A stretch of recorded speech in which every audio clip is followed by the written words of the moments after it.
Bienvenue sur ce webinaire sur la protection sociale des freelances en 2021. Je me présente pour ceux qui ne me connaissent pas. Je suis Samy Tullier, je suis le directeur marketing et head of growth de Le Hibou. Le Hibou, la plateforme des freelances spécialisée dans l'informatique. Je vois que vous êtes déjà nombreux sur le chat. N'hésitez pas à nous dire déjà si vous nous entendez bien. Bonjour Yves, bonjour Bilal. Juste pour nous dire si vous captez bien tout. Et je suis aujourd'hui accompagné de Magali Fréon de WeMind. Bonjour Magali. Bonjour Samy, bonjour à tous. Magali qui va nous... Ouais, super, nous aussi on est ravis. Magali qui va nous accompagner aujourd'hui sur ce webinaire sur la protection sociale des freelances. Donc, on va démarrer très rapidement avec une petite introduction pour remettre un peu le contexte. Pour simplement vous dire qu'est-ce qu'est le Hibou pour ceux qui nous rejoignent et qui ne connaissent pas le Hibou. Le Hibou, comme je le disais au tout début, c'est une plateforme de freelance IT, donc aussi bien des gens qui sont dans la cybersécurité, dans le développement, les ERP, le CRM, des fonctions techniques. Et on met en relation ces freelances avec des entreprises pour des missions longues en régie. Notre particularité, c'est qu'on propose essentiellement, comme je le disais, des missions longues, majoritairement pour des grands groupes. C'est quelque chose qui est souvent recherché par des freelances. Et l'avantage, c'est que par rapport à des freelances tout seuls, on peut permettre à des freelances d'arriver justement à travailler dans ces grands groupes et de pouvoir justement avoir une belle expérience. Et aussi, gros avantage, c'est qu'on n'inclut aucun frais de service dans notre prestation pour les freelances. C'est-à-dire que le TGM que vous proposez sera le TGM que vous facturerez à la fin. Voilà, je résume très rapidement un peu les choses. Maintenant, on va parler de toi, Magali. Je vais te laisser te présenter en quelques mots aux personnes qui nous rejoignent. Je vois que vous êtes de plus en plus nombreux. Merci Rémi, le hibou, c'est chouette. Très sympa. Je te laisse la scène, Magali, pour nous dire un petit peu qui tu es et ce que tu fais. Avec plaisir. Écoutez, déjà oui, ravi ce que je vous disais tout à l'heure, c'est toujours chouette de pouvoir discuter et puis être au plus près. Chez WeMind, en fait, on est spécialisé pour les indépendants et du coup, de pouvoir échanger avec des personnes qui sont freelance, c'est vraiment notre dada. Donc, c'est ce pourquoi WeMind a été fondé. Parce que en effet, en fait, depuis, ça fait un peu plus de 4 ans. Le projet est né il y a 6 ans, mais officialisé vraiment avec nos propres contrats et nos propres gestions depuis 4 ans. Et on est spécialisé sur tout ce qui est protection sociale. Donc, ça veut dire comment est-ce que je protège ma santé, comment est-ce que je protège mon activité en tant qu'indépendant, sachant que je suis pas dans le même... évidemment, on n'est pas salarié, donc on n'a pas le même régime, mais on aura l'occasion d'en discuter tout à l'heure. Et du coup, moi, je m'occupe des partenariats et toute la partie développement de WeMind. Très bien, écoute, super. Donc aujourd'hui, gros sujet sur effectivement faire le point sur la protection sociale des freelances en 2021. Il y a pas mal de questions qui se posent aujourd'hui, notamment sur cette partie. Donc, on va faire ça en 2 temps. Du coup, on va pouvoir un petit peu exposer quelle est aujourd'hui la protection sociale pour un freelance, ce qu'il faut savoir, ce qu'il est important de ne pas négliger, et comment vous pouvez améliorer les choses, et puis aussi avoir une protection sociale qui vous accompagne tout au long de votre carrière de freelance, parce que aujourd'hui, vous avez peut-être 30, 35, 40, 45 ans ou plus. Et puis, vous allez avoir une carrière qui va durer 10, 15, 20 ans en freelance, ou ce sera peut-être entrecoupé. Et donc, du coup, il faut que vous ayez une protection sociale qui puisse vous accompagner pendant tout ce temps-là. Donc, on parlera de tout ça. Et je vous invite dès maintenant à utiliser le chat pour nous poser vos questions. On répondra à toutes vos questions à la fin du webinaire. N'hésitez pas à en poser tout au long du webinaire si vous pensez à quelque chose.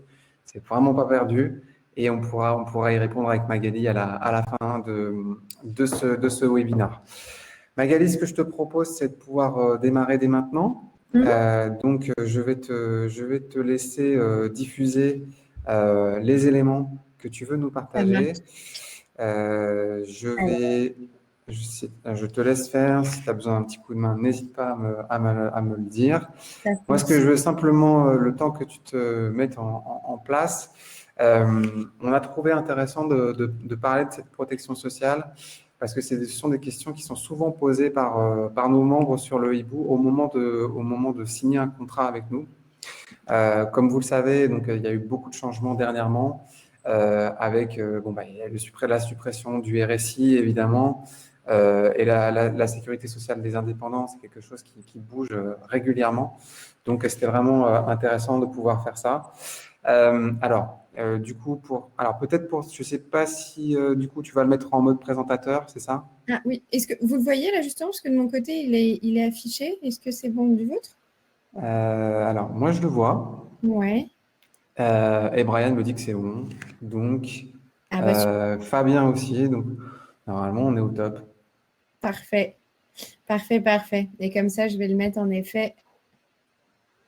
Hop, pardon. Et là, normalement, ça devrait être parfait. C'est OK pour vous. On est parfait. Super. N'hésitez pas, oui, comme disait Samy tout à l'heure, si vous avez des questions, on a prévu un temps parce que c'est souvent des cas très particuliers. On a essayé de faire ça un peu en mode question-réponse, justement avec un peu toutes les questions que nous, on a l'habitude d'entendre, que les indépendants viennent nous voir et nous dire, mais comment je fais ça? Mais est-ce que je peux faire ci? Est-ce que je peux faire ça? Donc, on a essayé de faire un petit support un peu pratique, mais n'hésitez pas à nous poser les questions dans le chat et avec plaisir pour y répondre derrière. Du coup, je commence sur j'avais préparé un petit résumé juste pour vous donner un aperçu de ce qu'on va traiter. Et on va parler en effet déjà de la mutuelle, ensuite de toute la partie arrêt maladie, parce que comment est-ce que ça se passe quand je suis en arrêt maladie, c'est un vrai sujet. Toute la partie maintien de revenus également. Donc, alors, je préfère le dire, nous, on a l'habitude de parler de maintien de revenus chez WeMind parce que c'est beaucoup plus facile et accessible comme terme, enfin, compréhensible plutôt, que de la prévoyance. Mais c'est en général, vous en entendez parler plus communément en tant que prévoyance. Donc, maintien de revenus égale prévoyance, si jamais quand j'en parle, au moins c'est clair pour tout le monde. On va parler aussi des évolutions réglementaires parce qu'il y a des choses qui changent et qui évoluent. Il y en a même d'ailleurs une qui est en train d'évoluer. Je vous raconterai ça tout à l'heure. On va parler également de protection sociale de manière générale et comment est-ce que qu'est-ce qu'une bonne protection sociale et comment est-ce que je fais si j'ai un statut qui évolue avec plein de choses parce qu'une carrière c'est pas figé, c'est pas simple et donc il se passe toujours plein de choses. Il faut réussir à trouver les bons acteurs qui vont pouvoir vous aider tout au long de la carrière, justement. Et puis, à la fin, on fait un petit laïus rapide sur les déductions parce que c'est pas que des sources de coûts. Il y a aussi des choses qui peuvent vous aider au niveau déductible. Et enfin, en petit résumé, une checklist de qu'est-ce que je dois faire pour être bien protégé. Donc, allez, c'est parti, on commence. Alors, je me spoilais un peu tout à l'heure quand j'en parlais, parce que je disais justement, on a des droits sociaux quand on est salarié et on en a d'autres quand on est indépendant, mais c'est pas le même. C'est quand même un changement de décor, un changement de paradigme, parce que on a toute la partie qui est obligatoire, ce qu'on appelle le régime général, pardon.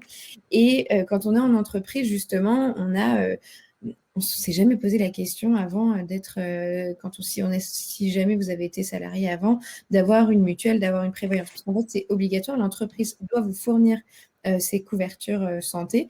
Et du coup, le jour où on devient indépendant, c'est des choses où on n'a pas vraiment l'habitude, parce que c'est des choses qui sont d'une facultative, et en plus, où on a des degrés de prise en charge qui sont différents. Donc en fait, c'est un gros sujet, et on n'a pas l'habitude, et c'est pour ça que c'est d'autant plus important, et qu'on va essayer de vous vulgariser plein de choses là, et répondre à vos questions. Alors, déjà, on va commencer par qu'est-ce qu'une bonne mutuelle? Parce que souvent, moi, c'est vrai que c'est un point que j'aime bien aborder, parce qu'on me dit, ah bah super, moi j'ai une mutuelle, elle m'a remboursé toutes mes lunettes la dernière fois, c'est génial. Alors oui, en effet, avoir des remboursements pour l'optique, pour le dentaire, pour tout ce qui est médecine douce, bien sûr, c'est une bonne chose. Maintenant, pareil, j'ai un peu l'habitude, on nous envoie souvent des tableaux de garantie, on fait des comparaisons, savoir si c'est intéressant ou pas pour la personne de nous rejoindre.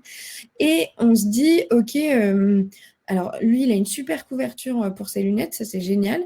Mais par contre, quand il va chez le médecin, s'il fait une prise de sang, un IRM ou quoi, ou alors je ne te parle même pas d'une hospitalisation, là, c'est un peu la cata parce qu'il va avoir énormément à sortir de sa poche. Or, en fait, on se trompe souvent, c'est que le plus gros risque, il n'est pas quand on fait notre paire de lunettes. Aujourd'hui, quand on fait une paire de lunettes, Allez, si je prends une monture de luxe avec des verres, avec les verres bleutés pour l'écran, le machin, le truc, enfin vraiment le top de la lunette, on va s'en sortir quoi? Pour 600, 800 euros maximum. Alors que si demain, il m'arrive un souci de santé, que je dois voir mon médecin traitant à plusieurs reprises, 3-4 experts médicaux parce que j'ai en plus besoin d'un deuxième avis, et puis sans passer par les prises de sang, les IRM, les ponctions, etc., tous les examens médicaux qu'il peut y avoir, en ambulatoire ou pas en ambulatoire, et bien là, ça peut vite s'élever à des milliers, voire des dizaines de milliers d'euros. Donc attention quand même quand on cherche une mutuelle. Bien sûr que c'est très intéressant de se dire il me rembourse mon ostéo, ma diététicienne, mon psychologue, machin. Oui, très bien. Mais il ne faut pas passer à côté de tout ce qu'on appelle les soins courants, où c'est là où on recherche une couverture maximale. Donc, ça, c'était vraiment le premier point que je voulais vous dire pour quand vous choisissez votre mutuelle, attention à bien regarder voilà, tout ce qui est soins courants et comment. Il ne faut pas hésiter à demander quand vous choisissez une mutuelle à dire ok, concrètement, si je vais chez tel spécialiste, combien est-ce que je serai remboursée? Si je suis à l'hôpital, parce que parfois les tableaux, c'est un peu imbitable, hein, les tableaux de garantie de mutuelle, on comprend tous rien, surtout que chaque acteur a sa propre façon de faire, donc c'est un peu compliqué. Donc, il ne faut pas hésiter à même challenger un peu pour bien comprendre et faire un choix qui soit plutôt éclairé. Alors, ensuite, on va passer, comment est-ce que je fais si je suis en arrêt maladie? Alors, nous, on a pour habitude de conseiller 2 choses. La première chose, il y a les arrêts de maladie de moins d'1 mois qu'on va considérer, entre guillemets «pas trop grave». C'est, une gastro, c'est, une grippe, c'est, une grosse angine. Enfin, c'est ce genre de choses qui va vous, peut-être, clouer au lit pendant, 2 jours à 1 semaine, 2 semaines maximum. Donc vous n'êtes pas dans la capacité de travailler, mais on n'est pas non plus dans une maladie où il y a un enjeu vital. Et là-dessus, ce qu'on conseille, le mieux, c'est d'avoir une épargne de précaution. Nous, en général, on dit minimum 3 mois. C'est quand on est, il faut avoir 3 mois de trésorerie quand on est entrepreneur, quand on est indépendant, histoire de voir venir et de pouvoir, pallier en cas de besoin, s'il y avait, un arrêt maladie ou un enfant malade, ce genre de choses. Ensuite, on a l'autre catégorie où là, on est vraiment sur les plus d'1 mois. Comment est-ce que je fais quand j'ai une couverture, quand j'ai pas de couverture et que je suis en arrêt maladie pendant longtemps parce que j'ai été soit hospitalisée, soit j'ai eu un accident, soit j'ai une maladie longue. Et maladie longue, on parle de, je vous raconte entre guillemets un peu ma vie, mais moi par exemple, j'ai la mononucléose. Pendant 3 mois, j'ai été couchée, j'ai été arrêtée. J'étais pas, alors si pour le coup, en plus j'étais indépendante à l'époque. Mais bref, ce que je veux dire, c'est que si on n'a pas de prévoyance, personne ne maintient nos revenus à ce moment-là et ça peut être dramatique. Et on va jusqu'à des cas qui peuvent être beaucoup plus graves comme un cancer, par exemple, avec des enjeux vitaux.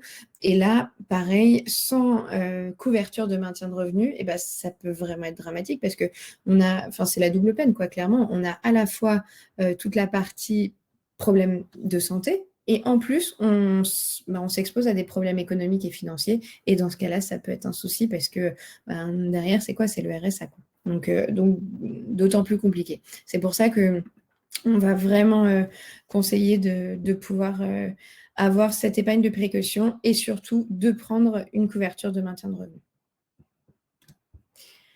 Ensuite, alors là aussi, j'en discutais juste avant, mais c'est quoi un bon maintien de revenus? Une bonne prévoyance, à quoi ça correspond?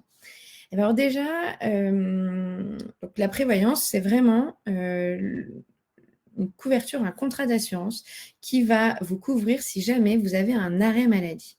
Ça veut dire qu'en cas d'accident, vous pouvez avoir un arrêt maladie.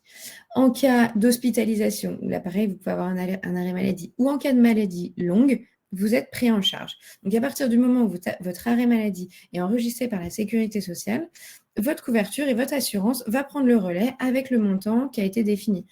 Donc là, j'ai défini 1 000 €, 2 000, 3 000, 4 000, 5 000 € de revenus. Mes cotisations vont en fonction correspondre. Et je vais avoir mon assurance qui prend en charge pendant la durée de mon arrêt de travail.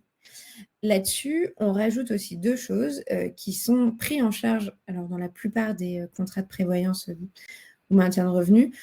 Ça va être le capital d'essai. Donc ça, c'est dans tous les contrats. Mais aussi, et là, ça peut être important en fonction de la situation familiale et votre situation personnelle, On a souvent une rente éducation, en tout cas nous chez WeMind, c'est inclus dedans, et ce qu'on appelle une rente conjointe. Donc, là aussi, c'est vraiment en cas de décès d'avoir quelque chose pour votre famille, quoi. On va ensuite passer... est-ce que je peux être indemnisée en fonction du statut que j'ai? Parce que là aussi, c'est toujours un peu la croix et la bannière. Moi, je suis en auto-entreprise ou je suis en EU, en EI, en EURL, en SASU, je suis salariée de ma SASU. Enfin, c'est toujours... et chaque personne a... en fait, tout dépend de son statut, en effet, et tout dépend de sa situation personnelle. La première chose, on va parler... Alors là, j'ai fait un petit tableau un peu récap où on a toute la partie sociétés qui ont été créées avant le 1er janvier 2019. Ça, c'est hyper important parce qu'il y a eu un gros changement entre le 1er janvier avant et le après 1er janvier 2019. Toutes les sociétés, donc quand je dis société, c'est les auto-entreprises EI, EU, EURL, n'ont pas d'indemnisation la première année, mais elles vont être prises en charge à 50% par la Sécu.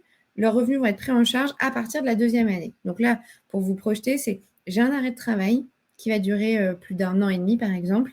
Et ben, je ne vais pas avoir de prise en charge la première année. Donc la première année, je n'ai aucun revenu. Par contre, à partir de la deuxième année, j'ai 50% de mes revenus qui vont être pris en charge. C'est pour ça que dans ce cas-là, un maintien de revenus, dans tous les cas, hein, c'est hyper légitime, mais ça vous permet, pour tous les arrêts maladie qui vont être de moins d'1 an, d'être pris en charge la première année et d'avoir votre salaire qui va être maintenu, enfin en tout cas le montant que vous avez décidé qui va être maintenu. Mais aussi, on va prendre le relais pour la suite et vos cotisations sont calculées de toute façon en fonction. Si vous avez été créé après le 1er janvier 2019, dans ce cas-là, il y a 50% qui est versé pour que vous ayez bien la totalité de vos revenus. Ensuite, il y a le cas des entreprises qui auraient été créées avant le 1er janvier et dans ce cas-là, il n'y a pas du tout d'indemnisation. Donc, si vous n'avez pas de maintien de revenus, il y a 0, c'est-à-dire que là, c'est complètement à votre charge. Et ensuite, on a le cas des dirigeants de SASU qui sont non salariés. Alors, attention, oui, ça c'est une précision, je l'ai marqué dans le tableau. Ce n'est pas parce qu'on perçoit des dividendes qu'on se considère salarié. Attention, salarié veut dire j'ai une fiche de paie tous les mois. Et du coup, avec mon comptable, enfin, il y a un vrai procédé derrière. Dans ce cas-là, quand on n'est pas salarié et qu'on est président de SASU, on n'a pas d'indemnisation du tout. On est vraiment dans le même cas qu'en auto-entreprise, en EI, en EU ou en EURL. Par contre, quand on est salarié de son entreprise, et là, c'est tout l'écosystème qui va changer, parce qu'à partir du moment où on est salarié, on est dans un contrat collectif, et comme on se le disait tout à l'heure, quand on est salarié, on est obligé, le régime général oblige les entreprises à fournir une assurance de prévoyance pour ses collaborateurs. Et en plus, alors ça date depuis, c'est juste après la Deuxième Guerre mondiale, pour vous raconter la petite histoire. C'est vraiment quelque chose qui a été fait depuis longtemps. Et c'est bien une raison, c'est parce que ça peut être beaucoup trop dangereux de se retrouver à la rue, encore plus si on a une situation personnelle avec, je sais pas moi, des enfants, un crédit, ce genre de choses. Enfin, ça peut être très compliqué. D'où, là, pour le coup, on est obligé de prendre en charge une prévoyance. Et là, pour le coup, c'est la loi. Je vois qu'il y a pas mal de petites questions qui arrivent sur le côté. Je répondrai, hein, je prendrai le temps de répondre. Tout doucement, on les accumule et effectivement, on va y répondre un petit peu plus tard, ouais, effectivement. Sans souci.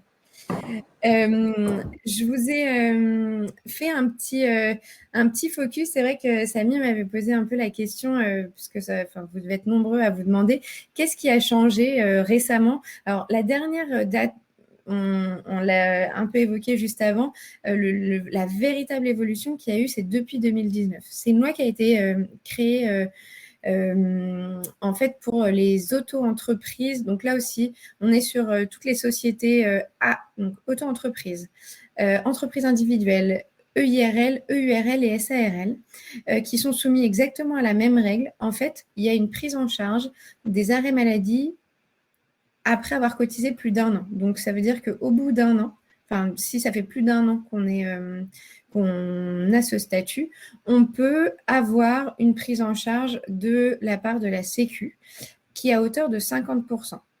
En revanche, si on a été créé avant, il n'y a pas du tout d'indemnisation. Donc là, je vous ai fait sur la petite slide le cas de 2 personnes. Enfin, c'est plus pour illustrer. L'idée, c'est de se dire, OK, moi, je suis auto-entrepreneur depuis plus de 3 ans. Je sais que j'aurai rien du tout. Je n'aurai pas d'aide de quelconque organisme si je suis en arrêt maladie. Donc, encore plus légitime de prendre un maintien de revenu dans ce cas-là. Par contre, j'ai été ouvert après le 1er janvier 2019. Donc là, il y avait le cas de Lucie, par exemple, qui, elle, peut être en entreprise individuelle depuis 1 an. Elle sait qu'il n'y aura pas d'indemnisation la première année. En revanche, elle sait que dans un cas d'arrêt, pareil, moi, je parle souvent d'anecdotes personnelles parce que je trouve que ça illustre bien. Et moi, ça arrivait à un membre de ma famille de se casser la jambe et ça n'arrive pas qu'aux autres, ce genre de truc.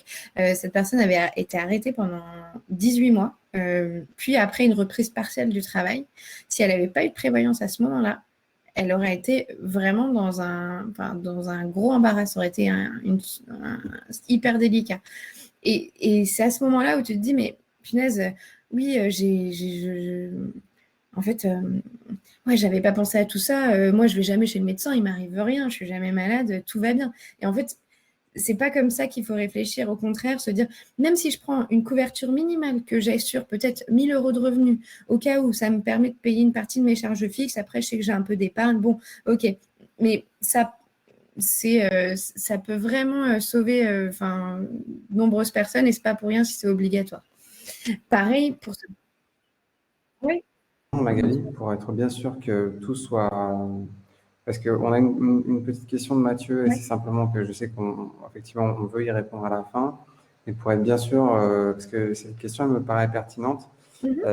Mathieu, il nous dit que si on crée une micro-entreprise en octobre et qu'on est malade, par exemple, 6 mois après, donc ça veut dire qu'on aura une indemnisation à 50% avec la garantie maintien des revenus. Est-ce que c'est ce qu'il doit comprendre ou est-ce que en fait c'est pas du tout ça? Alors, en fait, Mathieu, ce qui se passera, c'est que vous serez pris en charge, enfin, si vous avez une assurance de maintien des revenus, vous serez pris en charge à 100%. Mais par contre, par la sécurité, enfin le régime auquel vous êtes affilié en fonction de votre statut, vous serez pris en charge à partir 1 an après. C'est-à-dire que la première année, on n'a pas d'indemnisation. Donc, donc, vous êtes en octobre. Je relis en même temps pour ne pas vous dire de bêtises. En octobre 2021, oui, 1 an d'anniversaire de création, c'est exactement ça. C'est-à-dire qu'il faut attendre la première année pour pouvoir être légitime aux 50% de la première année.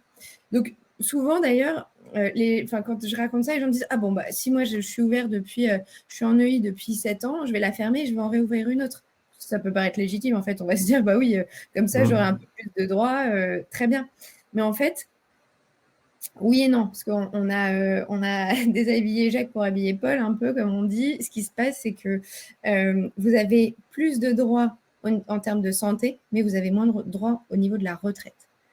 Donc ça, c'est un savant calcul. Et là, le meilleur conseil que je peux vous donner, c'est en fonction de votre situation, de votre activité, de vos besoins et de vos perspectives entre 5 à 10 ans, le mieux, c'est de pouvoir discuter avec un expert comptable pour voir la meilleure stratégie de quel statut prendre en fonction.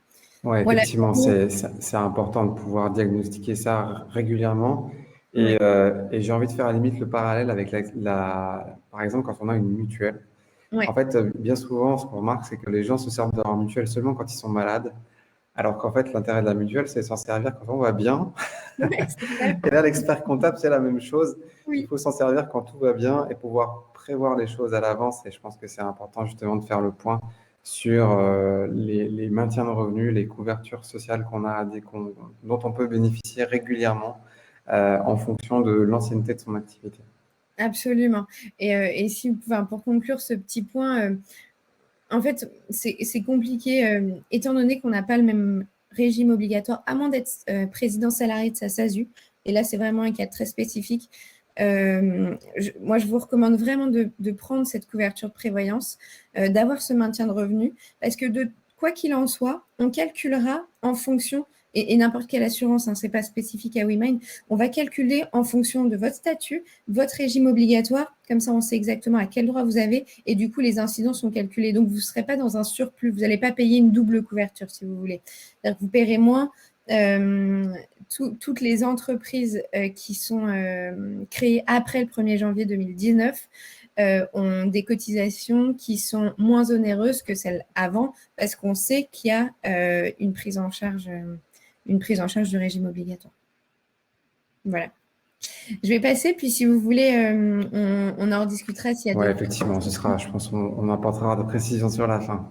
Ouais, carrément. Et puis alors après, pareil, je sais qu'on avait prévu avec Samy de vous diffuser derrière, et comme on officialise un peu notre partenariat avec le Hibou et WeMind, l'idée c'est qu'on puisse, nous chez WeMind, on fait des rendez-vous personnalisés. C'est toujours le mieux parce que chacun a sa propre situation. Donc là, je vous donne un peu des généralités pour connaître un peu les grands principes.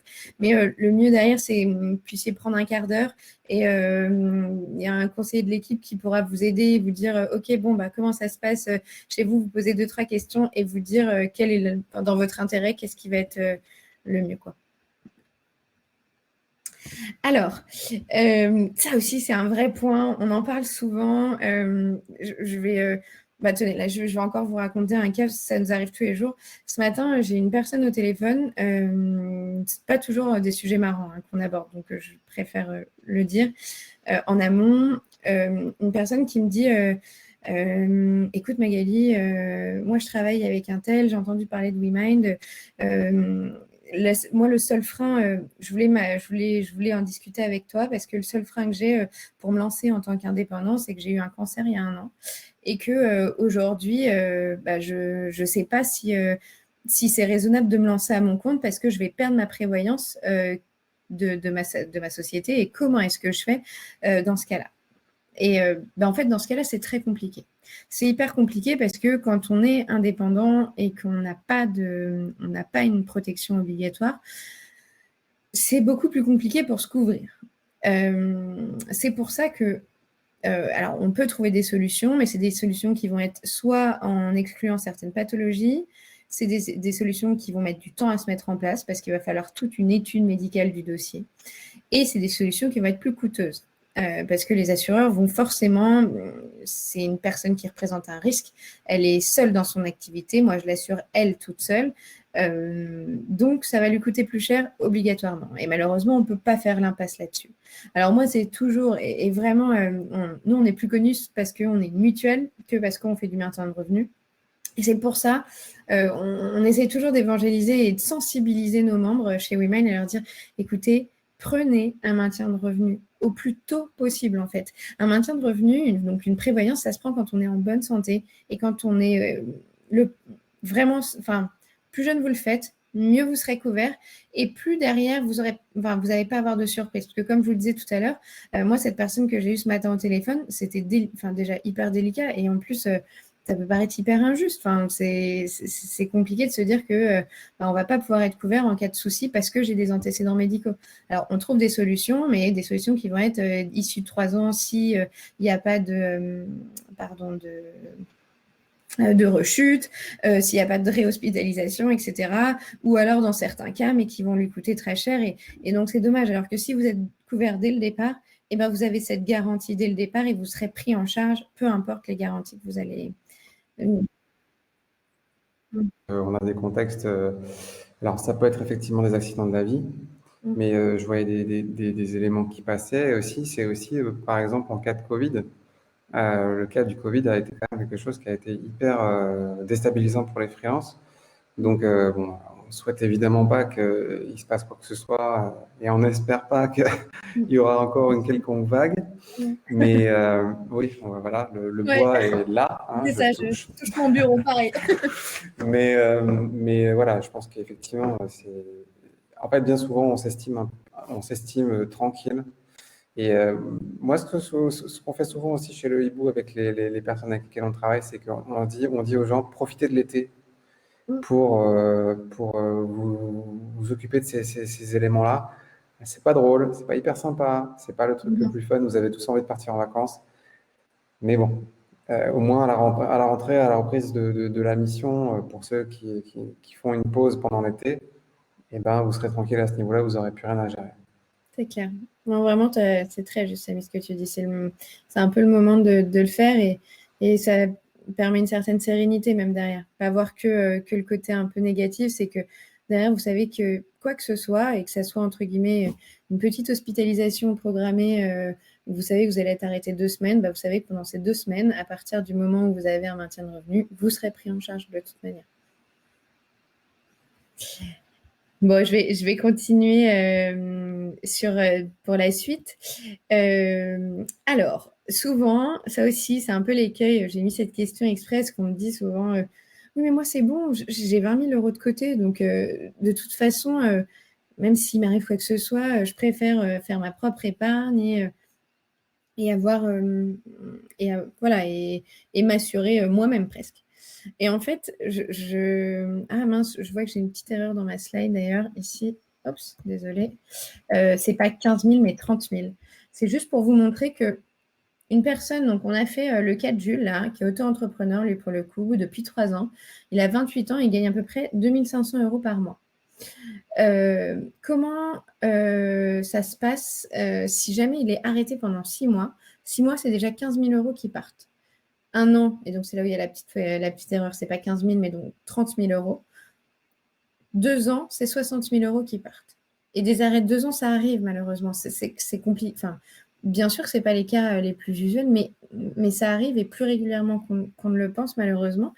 Et surtout pour vous montrer que, en fait, une prévoyance, on croit que c'est que ça va nous couvrir 1 an, 2 ans, très bien. Mais en fait, une prévoyance, ça peut aller jusqu'à la retraite. C'est-à-dire que le jour où vous souscrivez ce contrat, vous êtes pris en charge jusqu'à votre retraite.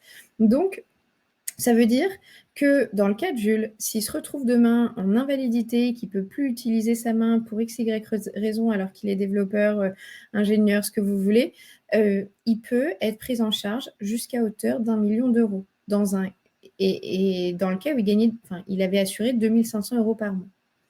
Souvent, on me demande, quand je pose cette question, je vous le dis, peut-être que pour devancer les questions qu'ils pourraient me poser, mais combien est-ce que ça coûte? Alors là, je vous fais une petite projection dans le cas spécifique. Encore une fois, c'est pas forcément représentatif, on n'est que dans le cas du fameux Jules. Lui, maintenir 2 500 euros de revenus à son âge, au vu de son activité, de son statut et en fonction de sa situation personnelle, ça lui coûterait entre 40 et 45 euros par mois. Donc, quand on se dit que 45 euros par mois peut nous assurer jusqu'à 1 million d'euros garantis, c'est un choix qu'on fait rapidement, en fait, quand on a tous ces éléments. C'est un resto en moins. Ouais, c'est ça. Voilà. C'est ça. C'est ça. Et qui peut vraiment nous sauver. C'est un peu, on se disait ça tout à l'heure, le côté je suis malade, mais en plus, j'ai des problèmes financiers. Enfin, c'est horrible, quoi. On ne peut pas se retrouver dans ces situations. Ça, c'est un point qui a été relevé aussi par Samy, qui me disait, c'est vrai que nous, on a souvent des retours, comment est-ce que je fais? Parce que, on le disait tout à l'heure, une carrière, encore plus quand on est indépendant, c'est pas lisse, quoi. Justement, on a choisi la voie de l'indépendance, la voie du freelance, et il peut se passer plein de choses. On peut avoir des besoins, des statuts, des changements de vie, et tout ça, ça a un impact sur votre carrière. Et moi, ce que je pourrais vous conseiller le mieux là-dessus, c'est déjà se faire conseiller par un spécialiste. C'est hyper important. Tout le monde ne peut pas parler de protection sociale. C'est des choses qui sont bien spécifiques. Moi, j'ai mis du temps avant de travailler chez WeMind. Je pense que même mes contrats de mutuelle, je les avais, pour ainsi dire, jamais lus. Alors, je ne vous raconte même pas mes contrats de prévoyance qu'on me faisait signer obligatoirement ou que je prenais de mon côté. Du coup, c'est toujours mieux de se faire expliquer les choses, vulgariser les choses, bien comprendre. La question, je reprends le point de Mathieu tout à l'heure, mais c'est vraiment bien de se dire, ok, donc moi, dans cette situation, comment est-ce que ça se passerait? Parce que c'est plus explicite, c'est dans ces moments-là qu'on comprend concrètement ce que ça peut donner, ce que ça peut faire. Mais le mieux, c'est toujours de discuter, en effet, assister à des webinaires, s'informer, ce genre de choses, c'est top. Mais en plus, faire un petit rendez-vous personnalisé, ça ne mange pas de pain, ça vous prendra entre un quart d'heure et 30 minutes. Et au moins, vous aurez de la visibilité. Après, vous prenez la décision, mais c'est fait de manière éclairée et vous pouvez choisir ce que vous voulez. Ensuite, ce que je vous conseillerais vraiment, c'est de faire le point régulièrement. C'est-à-dire que, un peu comme on fait le point avec son expert comptable en fin d'année, de se dire, OK, est-ce que là, ma situation personnelle elle a changé, mes statuts d'entreprise ont changé? Bref, est-ce qu'il y a eu un changement notoire qui fait que je devrais peut-être remettre en question mon contrat de prévoyance, l'augmenter, le diminuer, j'en sais rien.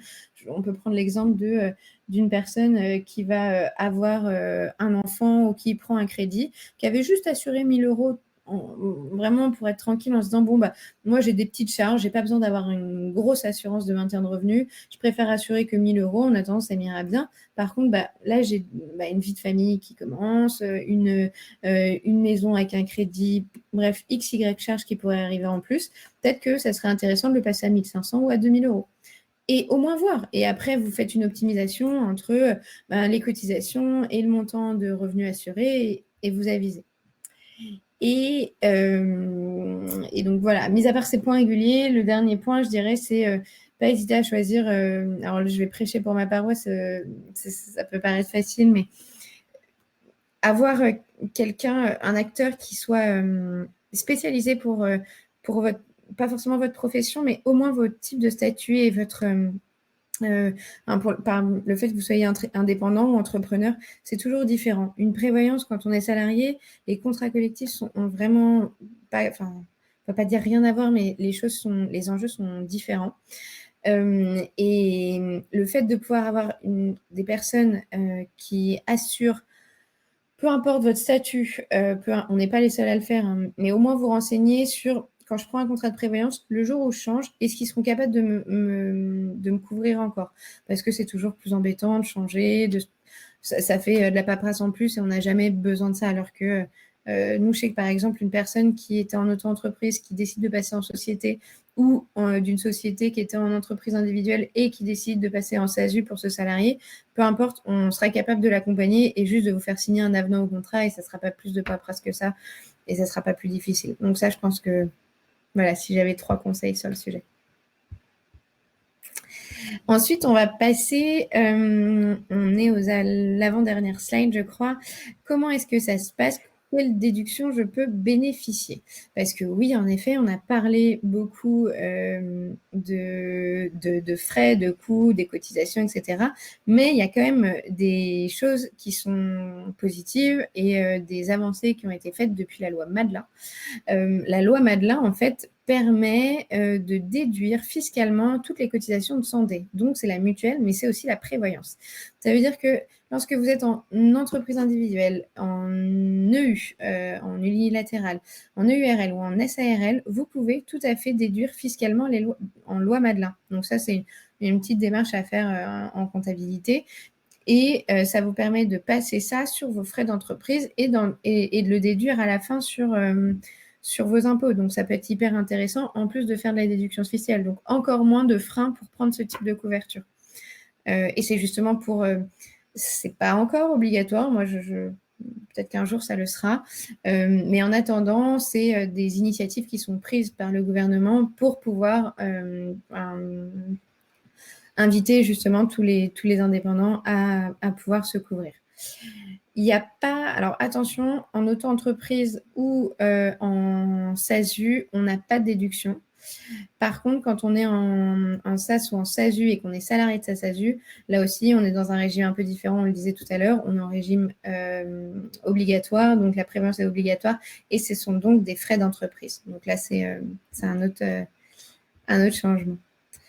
Je vais ensuite passer à notre petite slide finale qui est La fameuse checklist. C'est ça, exactement. Qu'est-ce que, si je devais retenir 4 choses de tout ce qu'on a pu se dire là dans les 30-40 dernières minutes, c'est déjà, qu'est-ce que je fais? Je m'interroge, enfin, vraiment, je me renseigne sur la prévoyance, sur le maintien de revenus et je le prends le plus tôt possible. C'est mon meilleur conseil, c'est vraiment ça. De se dire, OK, bon, bah, je réalise que ma santé, enfin, on n'a qu'une vie et il faut comment que je me protège un minimum, même si c'est sur des faibles montants. La deuxième chose, c'est attention, quand je prends un maintien de revenus, moi, j'ai souvent des personnes qui viennent voir et me disent « Non, mais c'est bon, moi, j'ai une assurance personnelle, j'ai une assurance décès qui me couvre en cas d'accident. » Alors oui, souvent, les banques vous proposent ça. On va vous dire, on va vous rajouter une clause ou une garantie dans vos assurances et vous êtes pris en charge en cas d'accident. Sauf qu'on ne va pas se mentir, dans les hôpitaux, les personnes qui sont hospitalisées sont celles qui ont eu des accidents, ce n'est pas ce qui est le plus représenté. Ce qui est le plus représenté, c'est des hospitalisations qui vont être programmées ou des maladies qui vont être longues. Donc attention aux garanties que vous signez. C'est pas parce que vous avez... alors, je dis pas que tous les contrats des banques sont comme ça, c'est juste faites attention. On ne considère pas que les accidents. Ce qui est important, c'est d'avoir aussi une prise en charge quand vous êtes hospitalisé ou quand vous avez une maladie longue. Ensuite, pour le côté mutuel, le petit truc à se souvenir, c'est je choisis une mutuelle qui couvre un maximum les soins courants. Ça aussi, c'est très, très important. C'est pas ce qui peut me coûter le plus cher. Donc déjà, je commence par la base. Qu'est-ce que je veux? Je veux avoir une super couverture sur les soins courants. Et ensuite, je vais pouvoir me faire, si j'ai envie de changer de lunettes, et me faire un petit kiff. Ok, je vais aller prendre des bonnes garanties sur des soins secondaires comme les lunettes, la médecine douce, ce genre de choses. Et alors, j'ai mis un dernier petit point qu'on n'aborde pas, c'est pas notre spécialité chez WeMind, mais quand on parle de protection sociale, on parle souvent de retraite aussi, parce que ça peut en faire partie. Nous, on travaille avec un partenaire chez WeMind qui s'appelle Caravel, qui est spécialisé pour les plans épargne retraite pour les indépendants, pour les entrepreneurs et les personnes qui... C'est une solution qui est 100% digitale, avec qui on a des valeurs communes. Donc, c'est pour ça que d'ailleurs, ils sont rentrés il n'y a pas très longtemps dans notre CE. C'est des questions qu'on se pose aussi, parce qu'évidemment, on protège sa santé, mais il faut aussi protéger sa retraite. Donc, n'hésitez pas à aller voir ce qu'ils font. En tout cas, vous renseigner sur la partie retraite en petite ouverture. Moi, j'ai 2-3 notions, mais je ne serai pas la plus à même à répondre à vos questions, mais c'est quelque chose aussi à avoir en tête parce que ça fait partie des plans d'avenir quand on est indépendant. Donc voilà, et ensuite, si vous avez des questions sur WeMind, moi je pourrais vous raconter. La seule chose que je peux vous dire et que j'aurais pas dit en présentation, c'est que on fait, donc on a conçu des couvertures vraiment spécialisées pour les indépendants. On est 100% digital, on essaye de vous alléger un maximum parce que l'idée c'est pas d'avoir de la paperasse en plus. On sait bien que c'est chiant et que ça nous hérisse tous le poil et qu'on en a déjà bien trop dans toutes nos missions. Mais sachez aussi et qu'on essaye on est hyper engagé pour les indépendants. On reverse une partie de nos revenus à des causes, dont le syndicat des indépendants, dont notre présidente est aussi la porte-parole. Il y a pas mal d'actions, pas mal de mouvements qui sont faits justement pour défendre les droits. Je sais qu'elle a été aussi à l'initiative du Fonds de solidarité pour les indépendants, là pendant toute la crise Covid. Enfin, il y a plein de choses qui sont faites. Et c'est aussi dans la même veine qu'on a créé, je vous parlais du comité d'entreprise. Toute personne qui est chez WeMind a aussi accès à un comité d'entreprise. C'est gratuit, ça fait partie du package. Et il y a plus de 1300 offres dessus, dont Freelance Tag, pour ceux qui, je ne sais pas si vous connaissez. Il y a plein de choses dessus, dont des experts comptables, même dédiés pour les indépendants, qui font des offres. Voilà, donc, on essaie vraiment d'avoir un écosystème engagé pour les indépendants. On vous poussera jamais à venir chez nous en disant il faut absolument signer, c'est pas tellement la politique de la maison. En revanche, si vous voulez avoir des conseils et qu'on vous dise très honnêtement, nous ça nous arrive souvent. Encore hier, moi j'ai une personne qui avait plus d'avantages à être sur la mutuelle de son conjoint plutôt qu'à prendre sa mutuelle en tant qu'indépendant. Et pas de problème. Enfin, je veux dire, on va le dire honnêtement et il n'y a pas de souci. Et on essaie toujours de faire ça de manière, on dirait, intelligemment. Donc, n'hésitez pas. C'est assez rare comme ça. Ouais, si vous avez des questions, sinon je sais que Samy vous partagera sûrement. On a prévu une petite landing page pour que vous puissiez prendre rendez-vous si vous avez envie avec un des membres de l'équipe. Ils sont tous sympas, vous inquiétez pas, et ça vous prendra pas trop longtemps. Tout à fait. Merci beaucoup Magali pour ces éléments. En tout cas, une présentation très complète.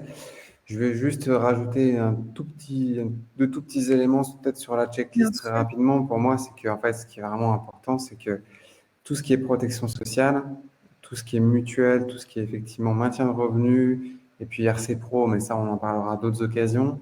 Bon, voilà, vous avez une meilleure prise en charge en cas de frais médicaux élevés. Vous avez accès à des soins adaptés sans trop vous pencher sur les frais. Vous avez une bonne protection pour votre famille. Tout ça, c'est des éléments qui sont vraiment hyper importants. Euh, on a souvent tendance à penser que l'activité freelance, c'est une activité un petit peu baroudeur, un petit peu aventurier. Et donc, du coup, on ne pense pas forcément à ça. Aujourd'hui, il y a beaucoup de choses qui ont évolué. Moi, très sincèrement, j'ai été freelance en 2017. Déjà, rien que entre ma dernière année de freelancing et aujourd'hui, il y a beaucoup, beaucoup de choses qui ont évolué. Donc, penchez-vous sur ces éléments-là. Je le redis, profitez de l'été pour le faire. C'est pas pour rien si on fait ce webinaire à ce moment-là. Euh, et du coup, on va peut-être pouvoir passer à vos questions. Si ça ne t'embête pas, Magali, je vais peut-être Bien sûr. euh, couper ta présentation, remettre les premières slides que j'avais indiquées, si c'est OK pour toi. Voilà, c'est OK, fait. super, merci beaucoup. Et du coup, passer à vos questions. Donc, j'en ai déjà listé quatre. Donc sur les conditions, ça concerne les conditions du maintien de revenus. Ouais. Magali, quelles sont les conditions pour le maintien de revenus? Alors, on en a déjà un peu parlé, Mhm. mais est-ce que tu vois des conditions particulières par rapport, est-ce que c'est pour les freelances, hein, vraiment pour les Oui, oui, freelances? oui, bien sûr. Est-ce qu'il y a par exemple l'idée est-ce qu'il faut avoir une mission en cours? Est-ce qu'il faut, s'il y a eu un accident de la vie, est-ce qu'il faut qu'il y ait il faut qu'il y ait un travail qui soit engagé ou est-ce que ça peut être aussi à d'autres occasions? Alors, déjà, pour répondre à votre question, Guillaume, par rapport aux missions en cours, c'est pas nécessaire. C'est-à-dire qu'on n'est pas obligé de faire valoir un revenu. Nous, on va toujours demander un revenu moyen sur l'année dernière pour se rendre compte à peu près. Mais si on est dans un intercontrat, pas de souci, c'est pas un problème. La condition, en fait, c'est de pouvoir justifier d'un statut de société et d'un statut d'entrepreneur ou d'indépendant. Donc, à partir du moment où vous avez un numéro de tiré ou en création, même, enfin, c'est des choses qu'on peut accepter, il y a pas de souci. Ça, c'est pour la partie, je dirais, un peu plus opérationnelle. Ensuite, on va vous demander alors, les conditions. Euh, il y a assez peu de conditions en fait, parce qu'on couvre n'importe quelle personne, peu importe enfin, son métier, en fonction. Il n'y a pas vraiment de conditions, mis à part d'avoir une activité et de pouvoir justifier un certain revenu, hein, enfin de revenus. Nous, après, je pourrais vous dire, chez WeMain, par exemple, on assure au minimum 1 000 euros, donc il faut une personne qui me dit je gagne 500 euros par mois, dans ce cas-là, je vais peut-être lui dire, écoutez, le temps, elle est peut-être en création de société, et le dire de stabiliser un peu ses revenus et qu'on fasse le point dans 6 mois et puis qu'on puisse aviser à ce moment-là. Parce que nous, on ne va pas assurer en dessous de 1 000 euros par mois. On considère qu'il y a, pour le coup, un peu moins de risques et c'est plus intéressant même pour la personne comme ça. Ensuite, les seules, je dirais, entre guillemets, conditions qui pourrait y avoir, ça va être des conditions qui vont être plutôt... et encore, hein, parce qu'on peut toujours trouver en sur-mesure, mais le plus simple, c'est évidemment de ne pas avoir d'antécédents médicaux. C'est toujours plus simple. En tout cas, dans les 3 ans qui ont précédé la souscription. Mais sinon, on n'a pas d'exclusion de pathologie, on n'a pas d'exclusion de... Enfin, voilà, c'est hyper libre, quoi. Il y a pas de... On couvre tous les statuts, toutes les professions.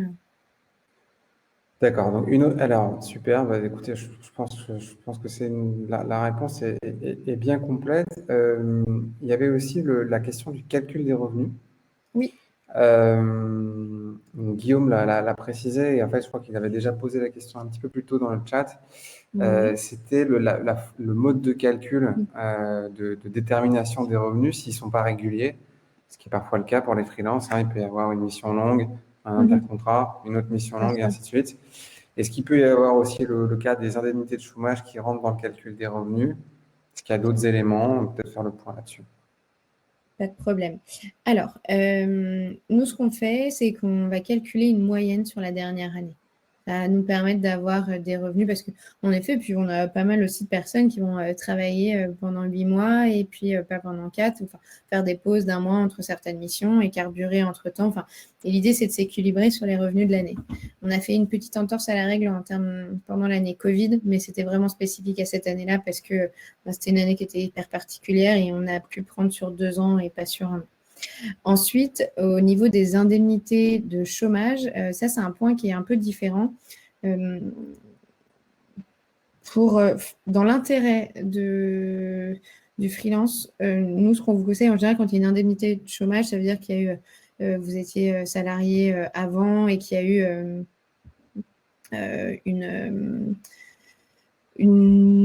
on est sur un début, une fin de droit de chômage. Nous, on vous conseille d'attendre la fin de vos droits pour pouvoir prendre une prévoyance parce que vous savez que vous êtes couvert de toute façon pendant 2 ans.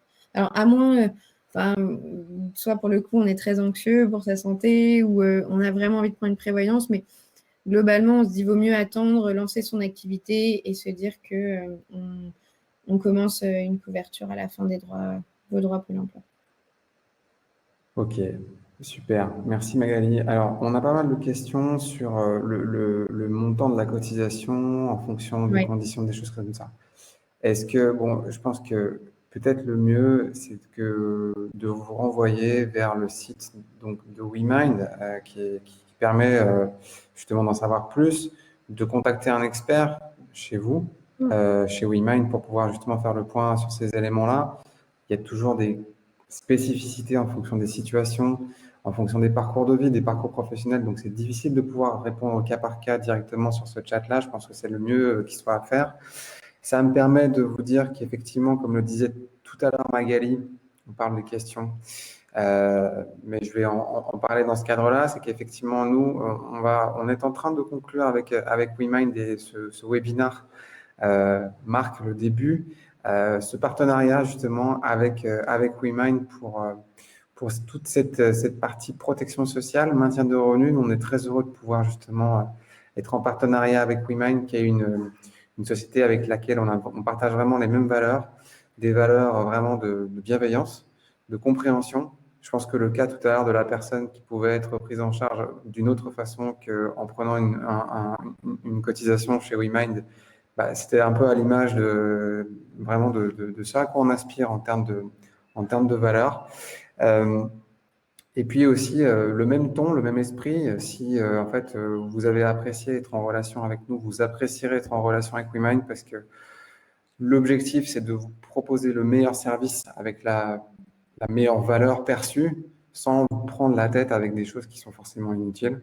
Donc voilà, c'est vraiment important pour nous. C'est un élément qui était important de préciser aujourd'hui.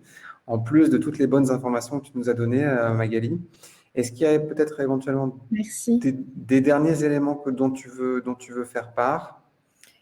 Je regardais un peu les questions. Je pourrais pas dire mieux que toi, Samy. C'est vrai que là, pour le coup, c'est difficile de vous donner un montant précis sur les cotisations. Je vous invite vraiment à prendre rendez-vous avec nous. On fera le point rapidement et on vous donnera une idée.